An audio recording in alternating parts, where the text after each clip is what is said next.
ಭಾರತೀಯರನ್ನ ರಾಷ್ಟ್ರೀಯ ಚಳುವಳಿಗೆ national movement ನಲ್ಲಿ ಕರ್ಕೊಂಡ್ ಬರೋದಕ್ಕೆ ಹೊಸ ಹೊಸ ಪ್ರೋಗ್ರಾಮ್ಸ್ ಗಳನ್ನ ಮಾಡ್ಕೊಂಡ್ ಬಂದ್ರು. They introduced around 4 to 5 programs. ಒಂದೊಂದೇ ನೋಡ್ತೋಗೋಣ.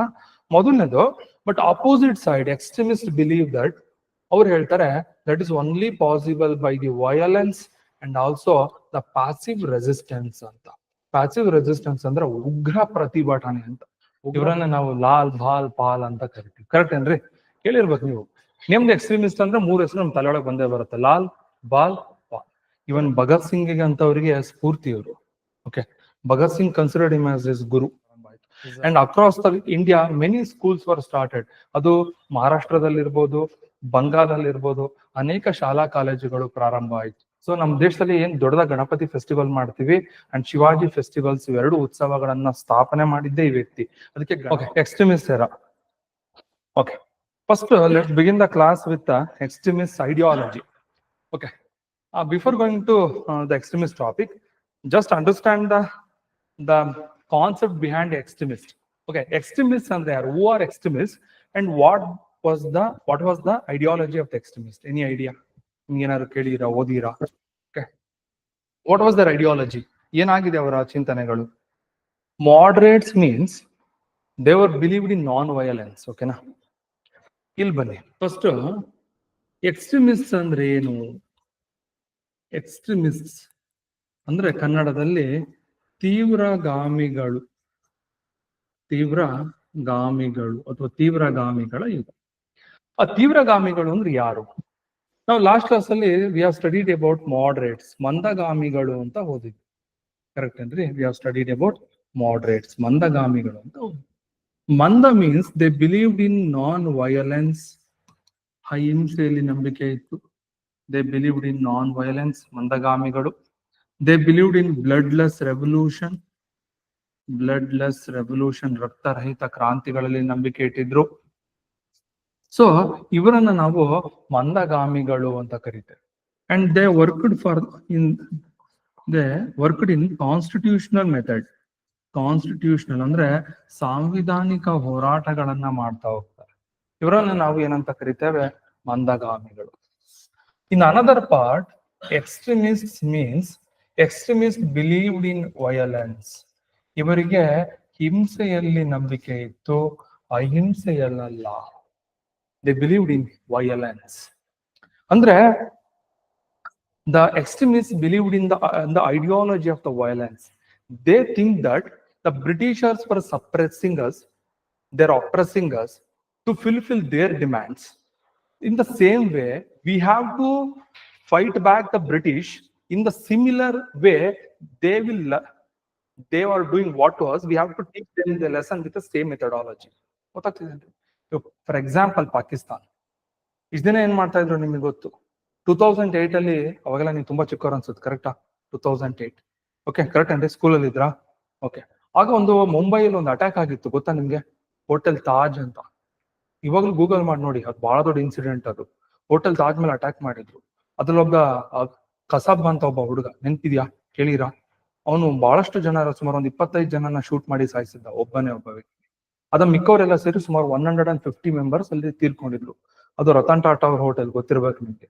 ಸೊ ಕೊನೆಗೆ ಅದನ್ನ ಇಂಡಿಯನ್ ಗವರ್ನಮೆಂಟ್ ಅವಾಗ, ನಾನು ನಿನ್ನೆ ನೋಡ್ತಾ ಇದ್ದೆ, ನ್ಯೂಸ್ ನೋಡ್ತಾ ಇದ್ದೆ, ಕೇಳಿಸ್ಕೊಳ್ಳಿ, ಎಂತ ಎದೆ ಬೆಂಕಿ ಬಿದ್ದಂಗ ಆಯ್ತು.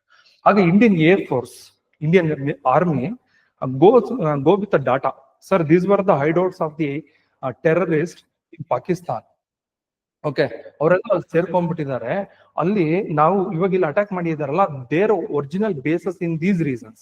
ನಾವು ಅಟ್ಯಾಕ್ ಮಾಡ್ಬೇಕು, ಅದಕ್ಕೆ ಪರ್ಮಿಷನ್ ಕೊಡಿ ಅಂದ್ರೆ ಅವತ್ತಿನ ಗವರ್ನಮೆಂಟ್, ನಾನು ಹೇಳೋದ್ ಬೇಡ ಯಾವ ಗವರ್ನಮೆಂಟ್ ಅಂತ, ಅವ್ರು ಹೇಳಿದ್ರು, no, it is not possible, ಬೇಡ, ನಾವು ಅವ್ರ ಮೇಲೆ ಅಟ್ಯಾಕ್ ಮಾಡೋದು ಬೇಡ, ಹಾಗೆ ಇರ್ಲಿ ಅಂತ. Again they attacked on the Indian. ಮತ್ತೆ ಈ ಭಾರತದ ಮೇಲೆ ಅಟ್ಯಾಕ್ ಅಟ್ಯಾಕ್. ಸೊ ಅವ್ರಿಗೆ ಕಲೀಲಿಲ್ಲ ಅವ್ರು, ಪಾಕಿಸ್ತಾನ್ಸ್. ಅವ್ರಿಗೊಂದು ಗೊತ್ತಾಗ್ಬಿಟ್ಟಿತ್ತು, India always follow the policy of peace, ಶಾಂತಿ ಅಂತ ಹೇಳ್ತಾ ಇರ್ತಾರೆ. ಅವ್ರು ಯಾವಾಗ್ಲೂ ನಮ್ಗೆ ಏನೂ ಮಾಡಲ್ಲ, ನಾವು ಹೊಡಿಯೋದು. They know the method. ಗೊತ್ತಾಗ್ಬಿಡುತ್ತೆ ಒಂದ್ಸತಿ, ಸಿಸ್ಟಮ್ ಒಂದ್ಸತಿ ನಾವು ವೀಕ್ ಅಂತ ಗೊತ್ತಾಗ್ಬಿಟ್ರೆ ಅವ್ರು ಅದೇ ಮಾಡ್ತಾರೆ. But India now change the policy. ಇವಾಗ ನಮ್ಮ ಪಾಲಿಸಿ ನಾವು ಚೇಂಜ್ ಮಾಡ್ಕೊಂಡಿದೀವಿ. ಇವಾಗ ನಾವು ಎಕ್ಸ್ಟ್ರೀಮಿಸ್ಟ್ ಆಗಿದ್ದೀವಿ. ಹೊಡೆದ್ರೆ ತೆಗೆದು ಹೊಡಿಬೇಕು ಅಂತ ಗೊತ್ತಾಗಿದೆ. ನೋಡ್ತಾ ಇದೀರಲ್ಲ ಏನಾಗ್ತಿದೆ ಅಂತ. ಎಲ್ಲಿ ತನಕ ಹೋಗಿದೀವಿ ಅಂತ ಗೊತ್ತಾಯ್ತಾ? ಲಾಹೋರ್ ತನಕ ಅಟ್ಯಾಕ್ ಆಗಿದೆ. ಓಕೆನಾ, ಲಾಹೋರ್ ತನಕ, ಇವನ್ ಕರಾಚಿಯಲ್ಲೂ ಅಟ್ಯಾಕ್ ಆಗಿದೆ ಅಂತ ಹೇಳ್ತಾ ಇದ್ದಾರೆ, ಬಟ್ ಎಕ್ಸಾಕ್ಟ್ ಇನ್ಫಾರ್ಮೇಶನ್ ಬಂದಿಲ್ಲ ಇನ್ನು. ಕರಾಚಿಯಲ್ಲಿ ಅಟ್ಯಾಕ್ ಆಗಿದೆ, ಇವನ್ ಲಾಹೋರಲ್ಲೂ ಅಟ್ಯಾಕ್ ಆಗಿದೆ. ಓಕೆನಾ, ಬಹಳಷ್ಟು ಜನ ಏನಾದ್ರದ್ದು ಮಾಸ್ಟರ್ ಮೈಂಡ್ ಇದ್ನಲ್ಲ, ಗೊತ್ತಾ?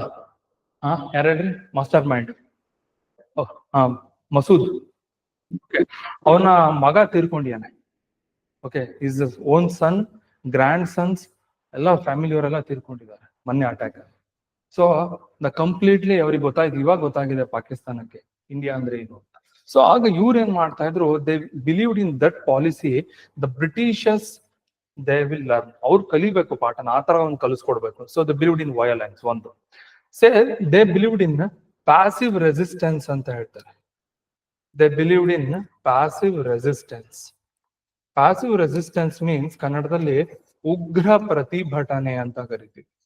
ಉಗ್ರ ಪ್ರತಿಭಟನೆ. ಇವರೆಲ್ಲ ಮಾಡರೇಟ್ಸ್ ಎಲ್ಲ ಶಾಂತಿಯುತವಾಗಿ ಹೋಗ್ತಾ ಇದ್ರು. ಒಂದು ಪ್ಲೇ ಕಾರ್ಡ್ ಇಟ್ಕೊಂಡು ನಮ್ಗೆ ಈ ತರ ಡಿಮ್ಯಾಂಡ್ಸ್ ಬೇಕು, ಅದೆಲ್ಲ ಹೋಗ್ತಿರ್ತಾರೆ ನೋಡಿ ಮೆರವಣಿಗೆ, ಬೇಕೇ ಬೇಕು, ನ್ಯಾಯ ಬೇಕು, ಲೈಕ್ ದಟ್ ಮಾಡರೇಟ್ಸ್. ಇವ್ರು ಆಗಲ್ಲ, ಕಲ್ಲಲ್ಲೇ ಹೊಡಿತಾ ಇದ್ರು. ಓಕೆನಾ, ಆಕ್ಷನ್ ತಗೊಳ್ಳಿ ಅಂತ ಜನರಿಗೆ ಪ್ರಚೋದನೆ ಕೊಡ್ತಾ ಇದ್ರು. They believed in violence, attack ಮಾಡಿ ಅಂತ ಹೇಳ್ಕೊಡ್ತಾ ಇದ್ರು. Okay, these were called as extremist. ಇದೇ ಎಕ್ಸ್ಟ್ರೀಮಿಸ್ಟ್ ಮತ್ತು ಮಾಡರೇಟ್ಸ್ ಇರುವಂತ ಡಿಫ್ರೆನ್ಸ್. ಅರ್ಥ ಆಯ್ತೇನ್ರಿ? ನೆಕ್ಸ್ಟ್ ಇದಾದ ನಂತರ ನೆಕ್ಸ್ಟ್ ಎಕ್ಸ್ಟ್ರೀಮಿಸ್ಟ್ ಬಗ್ಗೆ ತಿಳ್ಕೊಂಡ್ವಿ. ಎಕ್ಸಾಂಪಲ್ಸ್ ನೋಡೋಣ, ಯಾರ್ಯಾರು ಲೀಡರ್ಸ್ ಇದ್ರು, ಅವರ ನಾಯಕರು ಯಾರ್ಯಾರು. The leaders of extremist. ಮೊದಲನೆಯವರು ಬಾಲ ಗಂಗಾಧರ ತಿಲಕ್ ಮತ್ತು ಲಾಲಾ ಲಜಪತ್ ರಾಯ್. ಲಾಲಾ ಲಜಪತ್ ರಾಯ್ ಕೇಳಿದಿರಾ? ಲಾಲಾ ಲಜಪತ್ ರಾಯ್, ಬಾಲ ಗಂಗಾಧರ ತಿಲಕ್. ನೆಕ್ಸ್ಟ್ ಬಿಪಿನ್ ಚಂದ್ರ ಪಾಲ್. ನೆಕ್ಸ್ಟ್ ಅದಾದ್ಮೇಲೆ Arvind Ghosh.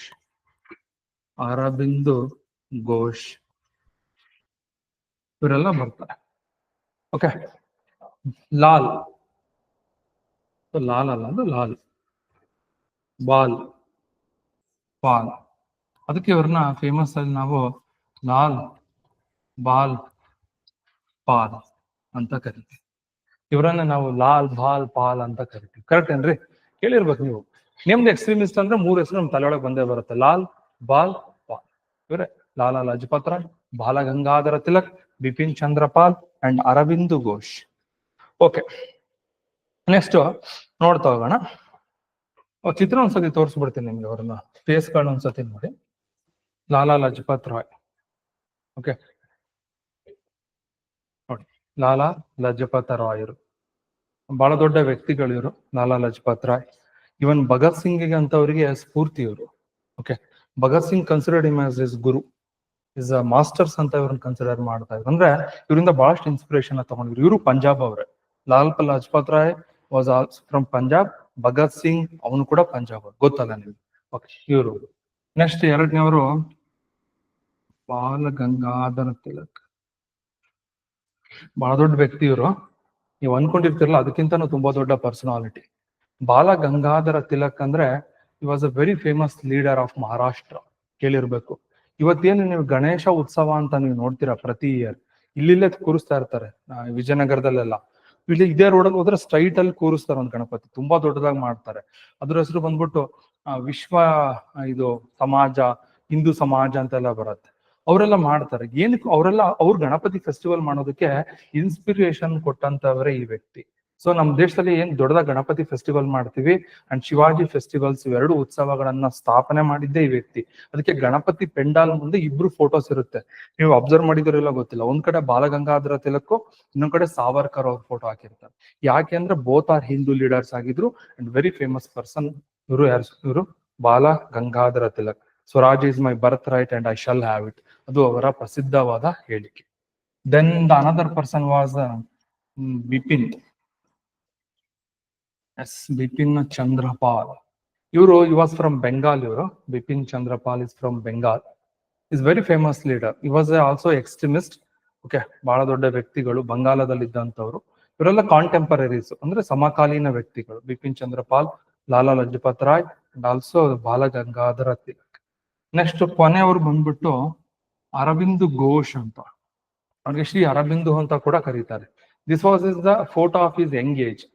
E was in small age ಇರ್ತಲ್ಲ, ಆಗ ಅವರ ಫೋಟೋ ಅದು, ಸ್ವಲ್ಪ ಚಿಕ್ಕ ವಯಸ್ಸಿದ್ದಾಗ. This was the when he was in old age. ಇದು ಯಾವಾಗ ಅವ್ರಂದ್ರೆ ಅವ್ರು ಸನ್ಯಾಸಿ ಆಗಿರ್ತಾರೆ, ಇಲ್ಲಿ ಪಾಂಡಿಚೇರಿಯಲ್ಲಿ, ಅವಾಗ ಅವ್ರ ಸ್ವತ್ತಿನ ಫೋಟೋ. ಓಕೆ, ಇವ್ರು ಕೂಡ ಬಹುದೊಡ್ಡ ವ್ಯಕ್ತಿ. ಇವರ ಬ್ರದರ್ ಬಂದ್ಬಿಟ್ಟು ಯಾರು ಗೊತ್ತಾ, ಬರೀಂದ್ರ ಕುಮಾರ್ ಘೋಷ್ ಅಂತ. ಇವರು ಅರವಿಂದ್ ಘೋಷ್, ಇವ್ರ ತಮ್ಮರ ಹೆಸರು ಬರೀಂದ್ರ ಘೋಷ್ ಅಂತ. ಅಣ್ಣ ತಮ್ಮ ಇಬ್ರು ದೊಡ್ಡ ಕ್ರಾಂತಿಕಾರಿಗಳು. ಇ ವಾಸ್ ಆಲ್ಸೋ ರೆವಲ್ಯೂಷನರಿ ಇವ್ರ ಅಣ್ಣ, ಬರೀಂದ್ರ ಕುಮಾರ್ ಘೋಷ್ ಅಂತ. ಇವರಿಬ್ರು ಅಣ್ಣ ತಮ್ಮ ಮುಂದೆ ಸ್ವತಂತ್ರ ಹೋರಾಟದಲ್ಲಿ ಜೈಲ್ಗೆ ಹೋಗ್ತಾರೆ ಬಹಳ ವರ್ಷಗಳ ಕಾಲ. Finally was released from the jail and then he become sanyasi. Okay, ಅವರ ಅಣ್ಣ ಮಾತ್ರ ಇನ್ನೂ ಹೋರಾಟ ಮಾಡ್ತಾನೆ. ಯುಗಾಂತರ ಅಂತ ಒಂದು ಪತ್ರಿಕೆಯನ್ನ ಹುಟ್ಟಾಕಿರ್ತಾರೆ. ಓಕೆ, ಮುಂದೆ ಹೇಳ್ತೀನಿ. ಅನುಶೀಲನ ಸಮಿತಿ ಅಂತ ಮಾಡಿರ್ತಾರೆ ಬಂಗಾಳದಲ್ಲಿ. Was a very famous person Arvind Ghosh. ಇವ್ರು ಬಹಳಷ್ಟು ಬುಕ್ಸ್ ಗಳನ್ನ ಬರ್ದಿದ್ದಾರೆ. ನಿಮ್ಗೆ ಮುಂದೆ ನೀವೆಲ್ಲ ಜಾಬ್ ತಗೊಂಡೆಲ್ಲ ಫ್ರೀ ಆದ್ಮೇಲೆ go for it. Okay, next ನೋಡ್ರಿ, ಮೆಥಡ್ಸ್ ನೋಡ್ತಾ ಮೊದಲನೇದು ಡಿಸ್ಕಸ್ ಮಾಡ್ತಾವಣ. ಇವ್ರ ಐಡಿಯಾಲಜಿಗಳೇನು? ಒಂದ್ ಕಡೆ moderates, another is extremists. Moderates ಯಾವಾಗ್ಲೂ ಹೆಂಗ್ ಗೊತ್ತಾ, they believed in non violence, ಅಹಿಂಸೆಯಲ್ಲಿ ಬಹಳ ನಂಬಿಕೆ ಇವರಿಗೆ. ಇವಾಗೂ ನೋಡಿ, ನಾನೆಲ್ಲೋ ಆಕ್ಚುಲಿ ಇಂಟರ್ನೆಟ್ ಅಲ್ಲಿ ನೋಡ್ತಾ ಇದ್ದೆ, some journalist, north Indian journalist, ಅವರೊಬ್ರು ಹೆಣ್ಣು ಮಗಳು, she said that the real the war is destruction, peace is the victory ಅಂತ ಬರ್ದಿಯಾರ ಅವ್ರು. ಅವ್ರ ಸ್ಪಿಟ್, war is destruction, peace is victory.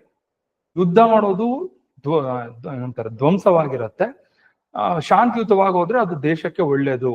So stop the war ಅಂತ ಭಾರತದ ಜರ್ನಲಿಸ್ಟ್ ಯಾರೋ ಟ್ವೀಟ್ ಮಾಡಿ. ಓಕೆ, ಇವರೆಲ್ಲ ಎಲ್ಲಿ ಹೋಗಿರ್ತಾರೆ ಇವ್ರು ಅಂತ ಇಷ್ಟು ದಿನ? ಓಕೆನಾ, ಅವ್ರು ಯಾರೋ ಅಟ್ಯಾಕ್ ಮಾಡಿದಾಗ, ಇಲ್ಲೆಲ್ಲ ಅವ್ರನ್ನ ಸೈನಿಕರನ್ನ ಸಾಯಿಸಿದಾಗ, ಅಥವಾ ಅವ್ರ ಮನ್ಮನೆ ಟ್ರಿಪ್ ಹೋದವ್ರನ್ನೆಲ್ಲ ಕೊಂದಾಕಿದಾಗ ಎಲ್ಲಿ ಹೋಗಿದ್ರು ಇವರೆಲ್ಲ? Okay, these are the some ideologies. ಸುಮ್ಮನೆ ತೋರ್ಸ್ಕೊತಾ ಇರ್ತಾರೆ ಶಾಂತಿ ಶಾಂತಿ ಶಾಂತಿ. ಅದಕ್ಕೆ ಇಂಡಿಯನ್ ಆರ್ಮಿ ಹೇಳುತ್ತೆ, if you want peace it is only possible with war ಅಂತ ಹೇಳ್ತಾರೆ. ಕರೆಕ್ಟ್ ಏನ್ರಿ? ಯುದ್ಧ ಮಾಡಿದ್ರೆ ಮಾತ್ರ ಶಾಂತಿ ಸಿಗೋದು, ಸುಮ್ಮನೆ ಶಾಂತಿ ಅಂದ್ರೆ ಶಾಂತಿ ಸಿಗಲ್ಲ. ಕರೆಕ್ಟಾ? Okay, that was the theme. ಇವರು ಅಹಿಂಸೆಯಲ್ಲಿ ಬಹಳಷ್ಟು ನಂಬಿಕೆ ಇಟ್ಟಿದ್ದೆ, believed in the non violence ಒಂದು.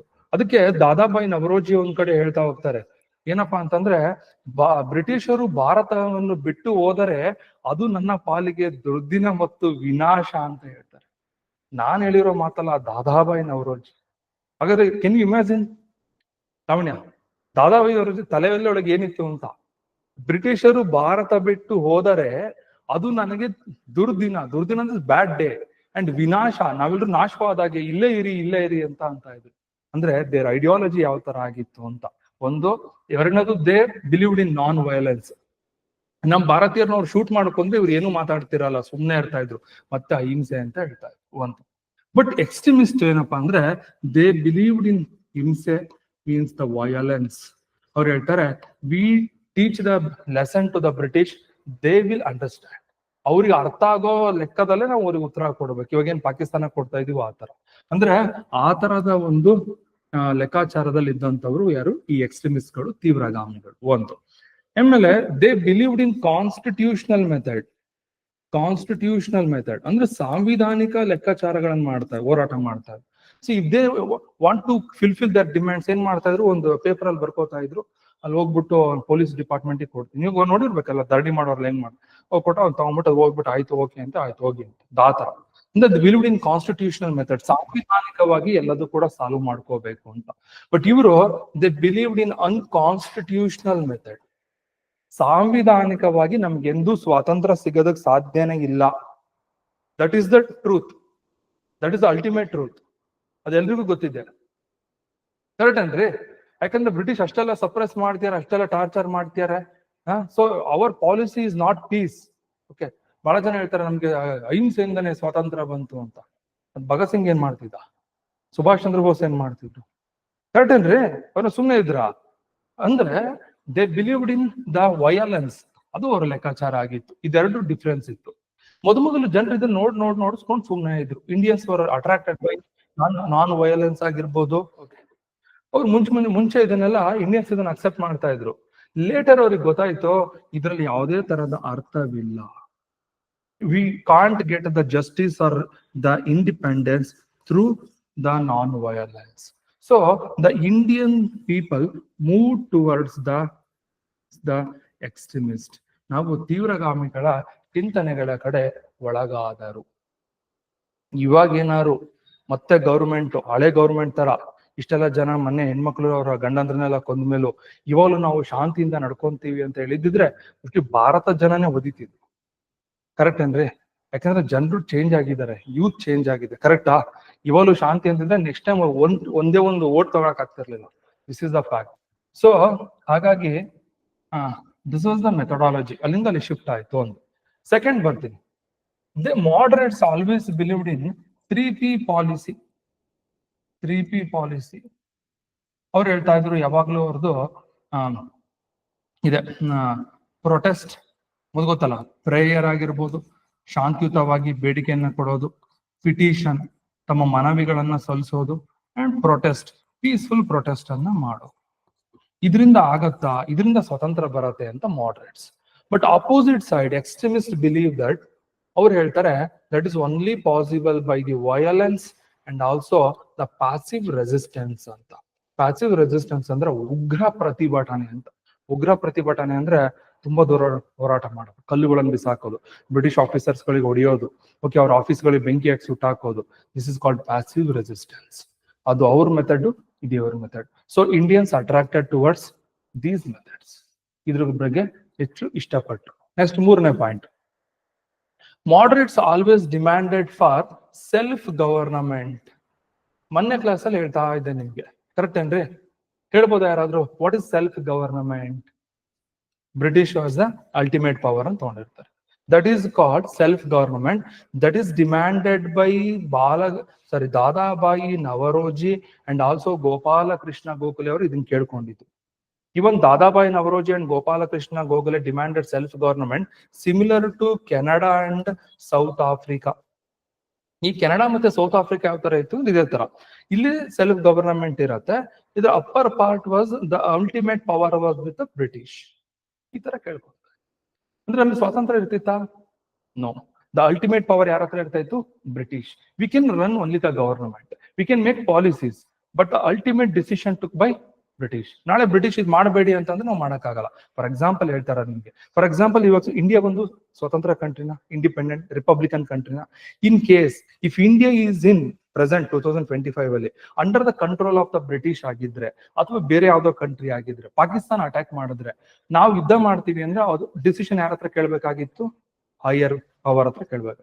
ಅವ್ರು ಬೇಡ ಅಂದ್ರೆ ನಾವು ಮಾಡಕ್ಕಾಗ್ತಿತ್ತಾ? ಮಾಡಕ್ಕಾಗ್ತಿರಲ್ಲ. ಸೊ ಸುಮ್ನಾಗ್ಬೇಕಾಗಿತ್ತು. But still now we are republican country, ಸ್ವಾತಂತ್ರ್ಯ ದೇಶ. ನಾವ್ ಏನ್ ಬೇಕೋ ಡಿಸಿಷನ್ ನಾವೇ ತಗೋತೀವಿ. ನೀವು ಮೊನ್ನೆ ನೋಡಿರ್ಬೋದು, ಟ್ರಂಪ್ ಒಂದು ಮಾತು ಹೇಳ್ತಾನೆ. ಓಕೆ, ನಿನ್ನೆ ಸ್ಟೇಟ್ಮೆಂಟ್ ಟ್ರಂಪ್ ಅದು. So India and Pakistan both are my friend countries. ಕರೆಕ್ಟಾ? ಎರಡು ನನ್ನ ಸ್ನೇಹಿತ ದೇಶಗಳೇ. ಸೊ ಹಾಗಾಗಿ ನೀವು ಎರಡು ದೇಶಗಳು ಆದಷ್ಟು ಬೇಗ ಯುದ್ಧ ನಿಲ್ಲಿಸಿ ಅಂತ ಅವ್ನು ಹೇಳ್ತಾನೆ. ಯಾರು? ಟ್ರಂಪ್. ಓಕೆ, ಇಂಡಿಯಾದ ಕೇರ್ ಮಾಡಿಲ್ಲ. ನಮ್ಗೆ ಗೊತ್ತು ಏನ್ ಮಾಡ್ಬೇಕು ಅಂತ. ಯಾಕಂದ್ರೆ ರಷ್ಯಾ ಆಲ್ರೆಡಿ ಫುಲ್ ಸಪೋರ್ಟ್ ಕೊಟ್ಟಿದೆ, ಇಸ್ರೇಲ್ ಫುಲ್ ಸಪೋರ್ಟ್ ಕೊಟ್ಟಿದೆ. ಜಪಾನ್ ಅವ್ರು ಏನು ಹೇಳಿಲ್ಲ ಅನ್ಸುತ್ತೆ. ಏನಾದ್ರು ಜಪಾನ್ ಹೇಳಿಕೆ ಬಂದಿದ್ಯಾ? ಜಪಾನಿಂದ ಯಾವ್ದು ಹೇಳಿಕೆ ಬಂದಿಲ್ಲ. ಸೊ ರಷ್ಯಾ ಅಂಡ್ ಇಸ್ರೇಲ್ ಎರಡು ಬೋತ್ ಆರ್ ಫುಲ್ಲಿ ಸಪೋರ್ಟ್ ಮಾಡಿದ್ದಾರೆ. ಏನ್ ಬೇಕೋ ಕೊಡ್ತೀವಿ ಅಂತ ಹೇಳಿದ್ದಾರೆ. ಇವಾಗಲ್ಲ ಒಂದು ಯೂಸ್ ಮಾಡ್ತಾ ಇದೀವಿ, S-400 ಅಂತ. ನೋಡಿದೀರಾ? ವೆರಿ ಗುಡ್, ತಿಳ್ಕೊಂಡಿದ್ದಕ್ಕೆ ತುಂಬಾ ಖುಷಿ ಆಯ್ತು. S-400 ಅಂದ್ರೆ ಇದು ಮಿಸೈಲ್ ಡೆಸ್ಟ್ರಾಯ್ ಮಾಡುವಂತ ಒಂದು ಲಾಂಚರ್ ಇದು. ಇವಾಗ ಅವ್ರು ಏನ್ ಮಾಡ್ತಾ ಇದಾರೆ, ಈ ಪಾಕಿಸ್ತಾನದವರು ಆ ಜಮ್ಮು ಬಾರ್ಡರ್ಗೆ ಅವರು ಇದ್ ಮಾಡ್ತಾ ಇದಾರೆ, ಅಟ್ಯಾಕ್ ಮಾಡ್ತಾ ಇದಾರೆ ರಾತ್ರಿ ಸಂಜೆ ಎಲ್ಲ. ಅದ್ ಬಂದು ಅಕ್ಕಪಕ್ಕ ಬಾರ್ಡರ್ ಒಳಗಡೆ ಬೀಳ್ತಾ ಇದೆ ಆ ಮಿಸೈಲ್ಗಳು. ಆ ಬಿದ್ದಂಗೆ ಮನೆಗಳೆಲ್ಲ ಡೆಸ್ಟ್ರಾಯ್ ಆಗ್ತದೆ, ಜನರಿಗೆ ಗಾಯ, ಒಂದ್ ಸ್ವಲ್ಪ ಜನ ಸತ್ತು ಹೋಗಿದ್ದಾರೆ, ಚಿಕ್ಕ ಮಕ್ಕಳಿಗೆಲ್ಲ ಗಾಯ ಎಲ್ಲ ಆಗಿದೆ. ಯಾಕಂದ್ರೆ ಅದು ಅಟ್ಯಾಕ್ ಮಾಡುತ್ತೆ. ಇದನ್ನ ತೊಡೆಯೋದು ತುಂಬಾ ಕಷ್ಟ.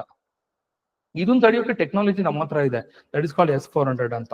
ಇದು ಏನಿದು ವಿಶೇಷತೆ ಅಂದ್ರೆ, ಬೇಸ್ಡ್ ಆನ್ ದಿ, ಇದು ಸುಮ್ನೆ ಅಲ್ಲ, ಇದು ನೀವು ಹೇಗೆ ಮಿಸೈಲ್ ಲಾಂಚ್ ಮಾಡ್ಲಿ ಅವರು, ಬೇಸ್ಡ್ ಆನ್ ರೇಡಿಯೇಷನ್, ಅದು ಎಲ್ಲಿಂದ ಬರತ್ತೆ ಅಂತ ಕೌಂಟ್ ಮಾಡಿ ಆಂಟಿ ಮಿಸೈಲ್ ಲಾಂಚ್ ಮಾಡ್ತಾರೆ. ಸೊ ಅದು ಎಕ್ಸಾಕ್ಟ್ಲಿ ಅದು ಎಷ್ಟು IHL ಬರ್ತಾ ಇದೆ, ಯಾವ ಸ್ಪೀಡ್ ಅಲ್ಲಿ ಬರ್ತಾ ಇದೆ ಅಂತ ಇದು ಲೆಕ್ಕಾಚಾರ ತಗೊಂಡು ಅಟ್ಯಾಕ್ ಮಾಡಿ ಅದನ್ನ ಅಲ್ಲೇ ಹೊಡೆದಾಕ್ತಾರೆ, ಕೆಳಗೆ ಬೀಳಲ್ಲ. That is called S-400. ಅದು ನಾವು ರಷ್ಯಾದಿಂದ ತಗೊಂಡಿದ್ವಿ, ರಷ್ಯನ್ ಟೆಕ್ನಾಲಜಿ. ಸೊ 32,000 crores ಅನ್ನ ಇನ್ವೆಸ್ಟ್ ಮಾಡಿದ್ವಿ, ಲೆಕ್ಕ ಮಾಡಿದಕ್ಕೂ ಸಾರ್ಥಕ ಆಯ್ತು, ಹೌದೇನ್ರಿ? So that was the Russia. ಅವ್ರ ಟೆಕ್ನಾಲಜಿಗಳು ಯಾವ ಲೆವೆಲ್ಗೆ ಅಂದ್ರೆ ಈ ಲೆವೆಲ್ಗೆ ಇದೆ ಅವ್ರದ್ದೆಲ್ಲ. ಓಕೆ, ಇದಿನ್ನೂ ಅವರಿಗೆಲ್ಲ ಇನ್ನು ಸಣ್ಣದು, ಇದಕ್ಕಿಂತ ಡಬಲ್ ಇದೆ ಅವ್ರ ಹತ್ರ. ಓಕೆ, ಮುಂದೆ ತಗೋತೀವಿ ಅದನ್ನು. ಹಿಂಗೆ ಜಾಸ್ತಿ ಆಯ್ತು ಅಂದ್ರೆ ನೆಕ್ಸ್ಟ್ ಬೇಕಾ ರಿಸೋರ್ಸ್ ಸಿಸ್ಟಮ್.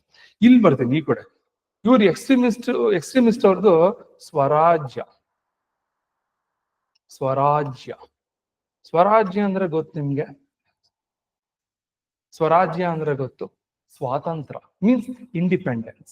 ಇವ್ರು ಹೇಳ್ತಾರೆ ಇಂಡಿಯಾ ವಿಲ್ ಬಿಕಮ್, ಅಥವಾ Bharat will become independent country, sovereign country, no other power will not control India. ಭಾರತವನ್ನ ಯಾರು ಕೂಡ ಕಂಟ್ರೋಲ್ ಮಾಡಂಗಿಲ್ಲ, ನಾವು ಸ್ವತಂತ್ರ ದೇಶ ಅಂತ ಹೇಳ್ತಾರೆ. Got it? ಅರ್ಥ ಆಗ್ತದೇನ್ರಿ? ಇದು ಯಾರ ಐಡಿಯಾಲಜಿ? ಎಕ್ಸ್ಟ್ರೀಮಿಸ್ಟ್. ಇದು ಯಾರ್ದು? ಮಾಡರೇಟ್ಸ್. ಜನಕ್ಕೆ ಇದು ಇಷ್ಟ ಆಗುತ್ತೋ ಇದು ಇಷ್ಟ ಆಗುತ್ತೋ? Automatically they move towards extremist. 1, 2, 3 point. ಅರ್ಥ ಆಯ್ತಾ? ನೆಕ್ಸ್ಟ್ 4th ಪಾಯಿಂಟಿಗೆ ಬರ್ತೀವಿ. ಈ ಮಾಡರೇಟ್ಸ್ ಇದಾರಲ್ಲ, ಯಾರು? ದಾದಾಬಾಯಿ ನವರೋಜಿ, WC ಬ್ಯಾನರ್ಜಿ, ಗೋಪಾಲಕೃಷ್ಣ ಗೋಖಲೆ, ಇವರೆಲ್ಲ ತುಂಬಾ ಓದೋರು. Dadabhai Naoroji studied in London, WC Banerjee studied in London, and other maximum moderates var studied in Europe and London. So ಅವರೆಲ್ಲ ಇವತ್ತಿನ ಕಾಲದಲ್ಲಿ ಲಂಡನ್ ಅಲ್ಲಿ ಓದಕ್ಕಾಗತ್ತಾ? ಆಗುತ್ತೇನ್ರಿ? ಸುಲಭ ಇಲ್ಲ. ಯಾಕಂದ್ರೆ ಅಲ್ಲಿ ಸಿಕ್ಕಾಪಟ್ಟೆ ಹಣ ಸಂಪಾದಿಸಿದ್ರೆ ಮಾತ್ರ ಹಣದ ಖರ್ಚಾಗತ್ತೆ. ಇಂಥ ಪರಿಸ್ಥಿತಿಯಲ್ಲಿ ಅವ್ರು ಅವತ್ತಿನ ಕಾಲದಲ್ಲಿ ಯುರೋಪ್ ಅಲ್ಲಿ ಓದ್ಕೊಂಡ್ ಬಂದಿದ್ರು. ಅಂದ್ರೆ ದೇವರ್ ಫ್ರಮ್ ರಿಚ್ ಬ್ಯಾಕ್ ಗ್ರೌಂಡ್. ಜನರು ಅವ್ರು ಏನ್ ಮಾಡ್ತಾ ಇದ್ರು, moderates their main language was English. ಅವರ ಪ್ರಮುಖವಾದ ಮಾತು ಆಂಗ್ಲ ಭಾಷೆ, ಇಂಗ್ಲಿಷ್ ಆಗಿತ್ತು. ಎಲ್ಲೋದ್ರು ಇಂಗ್ಲಿಷ್ ಅಲ್ಲೇ ಮಾತಾಡೋರು, ಇಂಗ್ಲಿಷ್ ಅಲ್ಲೇ ಭಾಷಣ ಮಾಡೋರು, ಇಂಗ್ಲಿಷ್ ಅಲ್ಲೇ ಹೇಳೋರು. The opposite side, the extremist var using Indian languages. ಅವರು ನಮ್ಮ ಭಾರತದ ಭಾಷೆಗಳನ್ನ ಬಳಸ್ತಾ ಇದ್ರು. ಅದು ಹಿಂದಿ ಇರ್ಬೋದು, ಉತ್ತರ ಭಾರತದಲ್ಲಿ ಹೆಚ್ಚಾಗಿ ಬಳಸ್ತಾರೆ, ಮರಾಠಿ ಮಹಾರಾಷ್ಟ್ರದಲ್ಲಿರ್ಬೋದು, ಬಂಗಾಲಿ ಬಂಗಾಲದಲ್ಲಿ, ಆಮೇಲೆ ಪಂಜಾಬ್ನಲ್ಲಿ, ಹೀಗೆ ದೇಶೀಯ ಭಾಷೆಗಳನ್ನ ಬಳಸ್ತಾ ಇದ್ರು. ಜನ ಇಂಗ್ಲಿಷ್ ಜಾಸ್ತಿ ಅರ್ಥ ಆಗೋದು, ಇದು ಅರ್ಥ ಆಗುತ್ತೆ Indian languages. So they attracted by the language skills. ನೀವೆಲ್ಲರೂ ಹಳ್ಳಿಗೆ ಹೋಗ್ಬಿಟ್ಟು ಯಾವ್ದಾರ ಊರಿಗೆ ಒಬ್ಬ IAS ಆಫೀಸರ್ ಭಾಷಣ ಮಾಡೋದಕ್ ಬಿಟ್ರೆ, ಒಬ್ಬ ಗ್ರಾಮ ಪಂಚಾಯತಿ ಮೆಂಬರ್ ಭಾಷಣ ಮಾಡಕ್ ಬಿಟ್ರೆ, ಅವ್ನ IAS ಆಫೀಸರ್ ಭಾಷಣ ಯಾರು ಕೇಳಲ್ಲ. 10 ನಿಮಿಷಕ್ಕೆ ಅಲ್ಲಿ ಯಾರು ಇರಲ್ಲ, ಮಾಯ ಬಿಡ್ತಾರೆ. ಅದೇ ಗ್ರಾಮ ಪಂಚಾಯತಿ ಬಂದು ಎಲ್ಲ ನನ್ನ ಪ್ರೀತಿಯ ಮತದಾರ ಬಂಧುಗಳೇ ಅಂತ ಶುರು ಮಾಡ್ದ ಅಂತ ಇಟ್ಕೊಳ್ಳಿ, ಅಣ್ಣಂಗೆ ಜೈ ಅಣ್ಣಂಗೆ ಜೈ ಅಂತ. ಕರೆಕ್ಟ್ ಏನ್ರಿ? This is India. ಅಂದ್ರೆ that is the power of the local language. ಕರೆಕ್ಟಾ?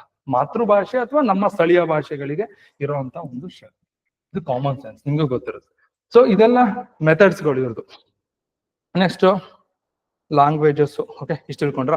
ಇದಿಷ್ಟು ನೋಡಿ, these are the methods of the ಯಾರು? Extremist and moderates. ಆಗ ಜನ ಏನ್ ಮಾಡ್ತಾರೆ, ಯಾವ ಪಾಲಿಸಿಗಳನ್ನ ಎಷ್ಟು ಇಷ್ಟಪಟ್ಟರು, ಆಟೋಮ್ಯಾಟಿಕಲಿ ಎಕ್ಸ್ಟ್ರೀಮಿಸ್ಟ್. ಒಂದು. ನೆಕ್ಸ್ಟ್ ಬರ್ತೀನಿ ಪ್ರೋಗ್ರಾಮ್ಸ್ ಅಂತ ಹೇಳಿದ್ರೆ ಕಾರ್ಯಕ್ರಮಗಳು ಯಾವ ತರ ಇತ್ತು.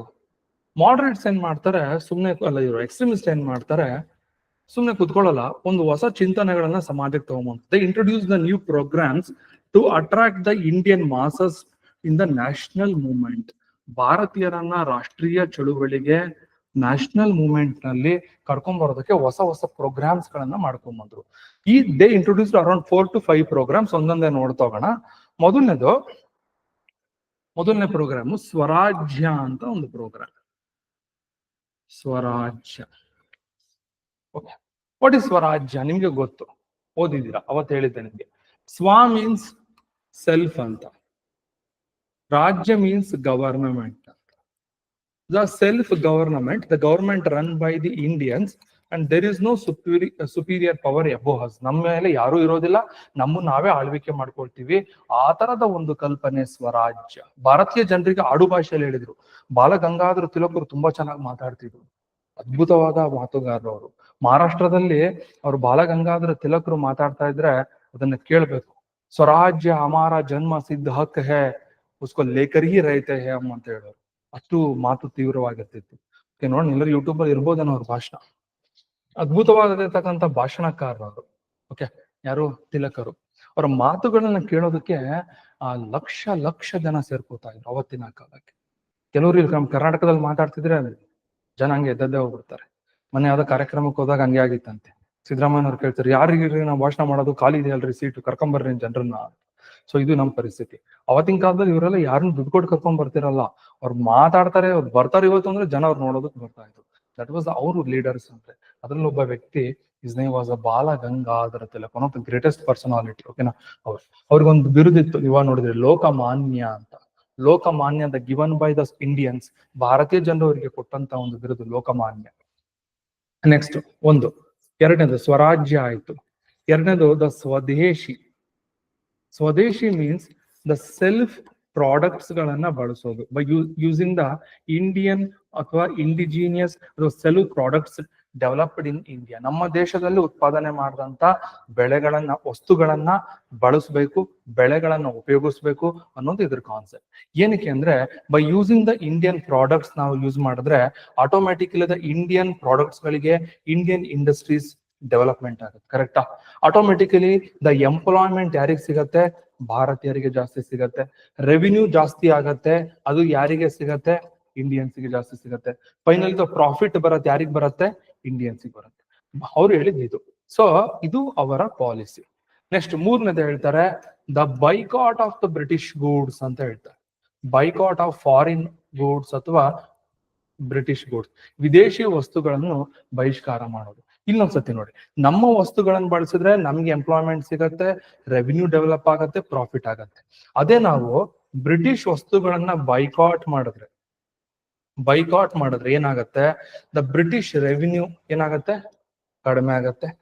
ಎಂಪ್ಲಾಯ್ಮೆಂಟ್ ಅವರಿಗೆ ಕಡಿಮೆ ಆಗತ್ತೆ, ಪ್ರಾಫಿಟ್ ಅವರಿಗೆ ಕಡಿಮೆ ಆಗತ್ತೆ.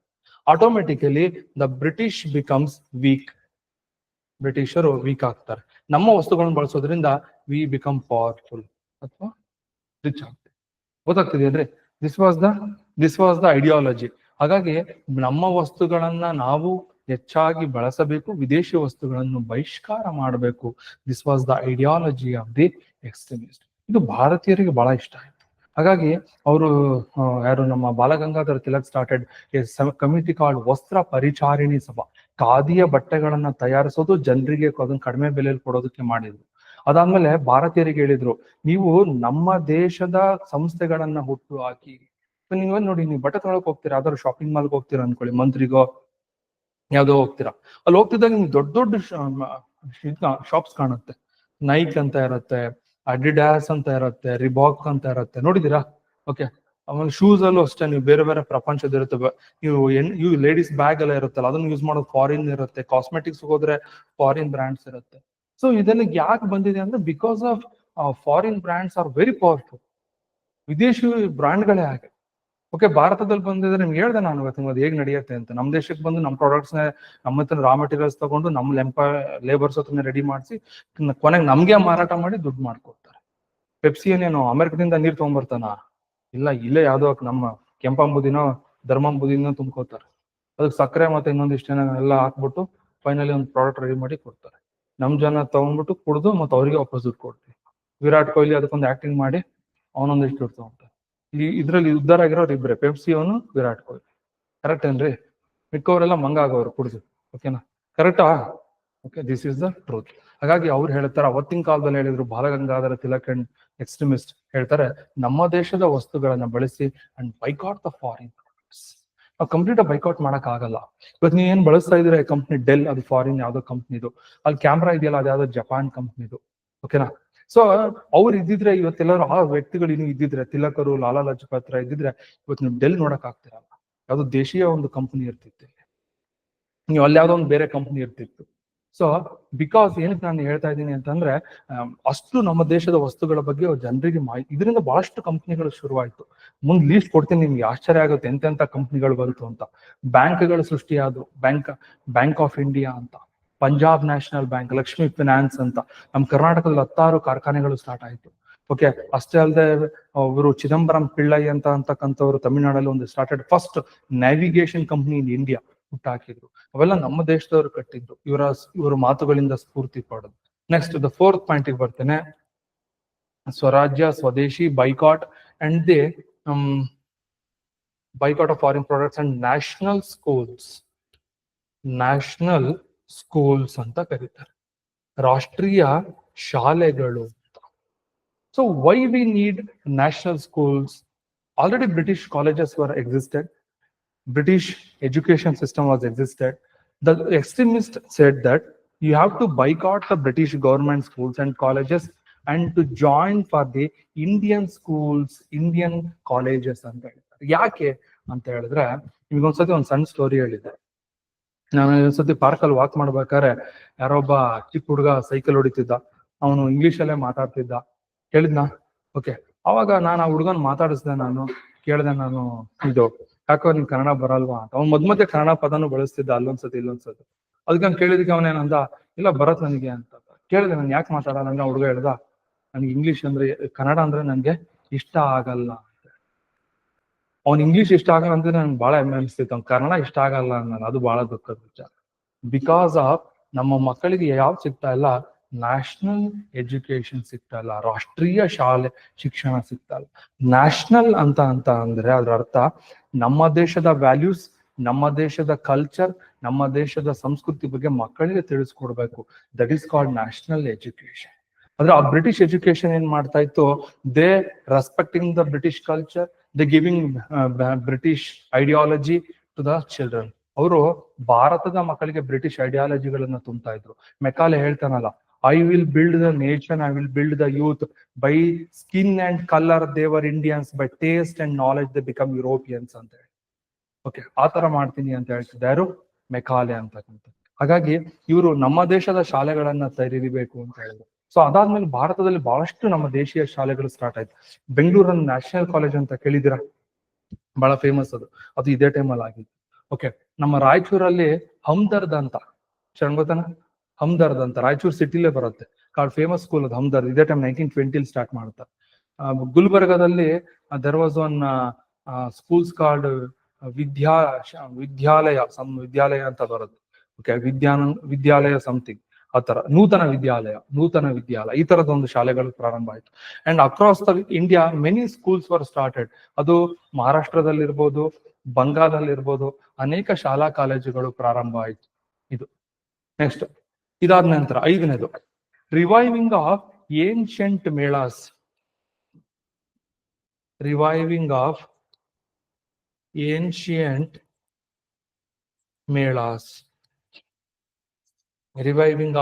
ಏನ್ಷಿಯಂಟ್ ಮೇಳಾಸ್ ಅಂಡ್ ಫೆಸ್ಟಿವಲ್ಸ್ ಅಂತ.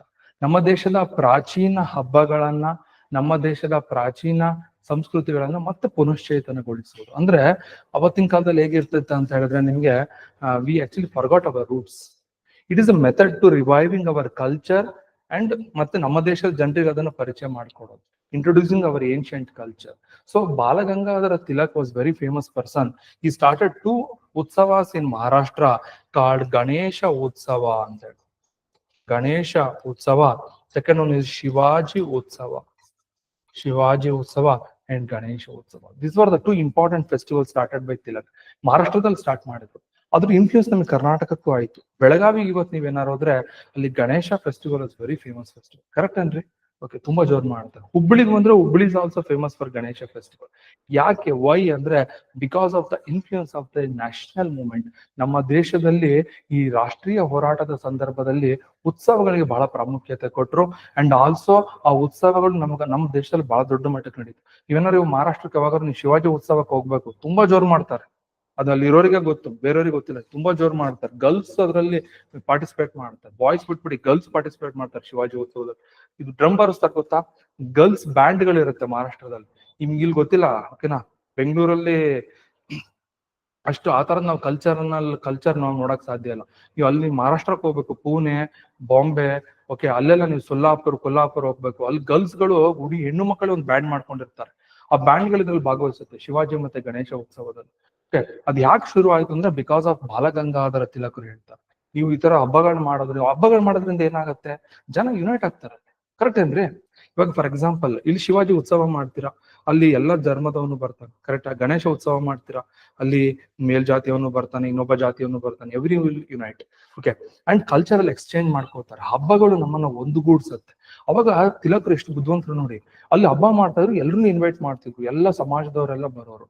ಬಂದಾಗ ಅವ್ರನ್ನ ಸೇರಿಸ್ಕೊಂಡು ಆ ಹಬ್ಬ ಮಾಡ್ತಾನೆ, ಗಣೇಶೋತ್ಸವ ಮಾಡ್ತಾನೆ ಸ್ವಾತಂತ್ರ್ಯದ ಬಗ್ಗೆ ಹೇಳ್ತಾ ಇದ್ರು. They inspired the Indians through the festivals. ಹೇಗಿದೆ ನೋಡಿ ಐಡಿಯಾಲಜಿ. ಓಕೆ. ಎಲ್ರು ಸೇರ್ಕೊಂತಾ ಇದ್ರು ಹಬ್ಬಕ್ಕೆ. ಹೆಣ್ಮಕ್ಳು ಬರ್ತಾ ಇದ್ರು, ಗಂಡ್ಮಕ್ಳು ಬರ್ತಾ ಇದ್ರು, ಮೇಲ್ಜಾತಿಯವನು ಕೆಳಜಾತಿಯವನು ಪ್ರತಿಯೊಬ್ರು ಬರೋರು.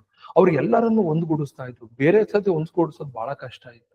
ಅಲ್ಲಿ ಹೇಳಿ ಕೆಳಜಾತಿಯವ್ರು ಬಂದ್ರೆ ಮೇಲ್ಜಾತಿಯವ್ರು ನಾನ್ ಬರಲ್ಲ ಅಂತಿದ್ದ, ಮೇಲ್ಜಾತಿಯವ್ರು ಬಂದ್ರೆ ಕೆಳಜಾತಿಯವ್ರು ನಾವು ಬರಲ್ಲ, ಅವ್ರಿಗೆ ಭಯ ಆಗಂತ ಹೇಳೋರು. ಹೆಣ್ಮಕ್ಳು ಇಲ್ಲ ಬರೀ ಗಂಡಸರು ಇರ್ತಾರೆ, ನಾವು ಬರಲ್ಲ ಅಂತ ಇದ್ರು. ಅದ್ರ ಅಂತ ಸಂದರ್ಭದಲ್ಲೂ ಕೂಡ ಅವರನ್ನೆಲ್ಲರನ್ನು ಒಂದು ಮಾಡಿದ ಕೀರ್ತಿ ಬಾಲಗಂಗಾಧರ ತಿಲಕರಿಗೆ. ಅವರು ಆತರ ಯುನೈಟ್ ಮಾಡಿ ಇನ್ಸ್ಪೈರ್ಡ್ ದ ಇಂಡಿಯನ್ಸ್. ಅದು ಬಂದವರೆಲ್ಲ ಬಹಳ ಸ್ಫೂರ್ತಿ ತಗೊಂಡ್ರು. ದೇ ಬಿಕಮ್ ದೊಡ್ಡ ಫ್ರೀಡಮ್ ಫೈಟರ್ಸ್ ಆದ್ರು. Examples Veer Savarkar was influenced by Balagangadhara ತಿಲಕರ ಶಿಷ್ಯರವರೆಲ್ಲ. ಓಕೆನಾ? ಅವ್ರು ಅದಾದ್ಮೇಲೆ ಮಹಾರಾಷ್ಟ್ರದಲ್ಲಿ ಇನ್ನು ಬಹಳ ಜನ ಬರ್ತಾರೆ ಮುಂದೆ, ದೊಡ್ಡ ಕ್ರಾಂತಿಕಾರಿಗಳು, ಸ್ವತಂತ್ರ ಹೋರಾಟಗಾರ, ಕವಿಗಳು. They inspired by these great personalities. ಯಾರ್ಯಾರು? ತಿಲಕರು, ಬಿಪಿನ್ ಚಂದ್ರಪಾಲ್ ಮತ್ತು ಲಾಲಾ ಲಜಪತ್ ರಾಯ್. ಇವರೆಲ್ಲ ತುಂಬಾ ದೊಡ್ಡ ವ್ಯಕ್ತಿಗಳು. ಅರ್ಥ ಆಯ್ತೇನ್ರಿ?